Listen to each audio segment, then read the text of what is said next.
ஏற்கொள்ள வேடா வெங்கடரமண கோவிந்தா கோவிந்தா. எங்க 2 பேரோட ட்ரெஸ் எப்படி இருக்குன்னு கமெண்ட் பண்ணுங்க. அந்த அங்க கலந்து கல்யாணமும் போட்டு நல்லா இருக்காங்க. சாமி கும்பிட டைம் ஆச்சு, போய் வாழை இலை வாங்கிட்டு வான்னு சொன்னாங்க எங்க பாட்டி. சரி நாங்களும் வாங்கிட்டு வந்துட்டோங்க. வீட்டுக்கு வந்து பார்த்தா எங்க பாட்டி கார வடை, உளுந்த வடை, அப்பளம் அதெல்லாமே சுட்டுட்டு இருந்தாங்க. இன்னைக்கு நானுமே வர போகிறதுக்கு, அதனால சாமி கும்பிட்டு தாங்க சாப்பிடுவேன். எங்க அத்தை சாமி ரூம்ல இருந்தாங்க. நானும் ஹெல்ப் பண்ண எங்க அத்தை கூட போயிட்டுங்க. எங்க அத்தை சாமிக்கு பள்ளி மரம் எல்லாமே எடுத்துட்டு வர சொன்னாங்க. அதனால நானும் எடுத்துட்டு வந்து கொடுத்துட்டு இருந்தாங்க.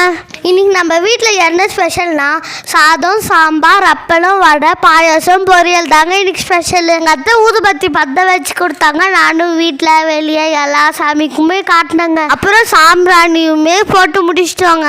நெக்ஸ்ட் என்னங்க, கருப்புரத்தில் மங்களாத்தி தானங்க, அதுவும் நல்லபடியாக காட்டிட்டோங்க. எங்கள் பாட்டிக்கிட்ட வருஷம் வருஷம் காலை விழுந்து ஆசீர்வாதம் வாங்கிப்போங்க. நானும் என் தம்பியும். நானும் என் விரதத்தை முடிச்சுட்டு சாமி கும்பிட்டு தீர்த்தம் குடிச்சிட்டேங்க.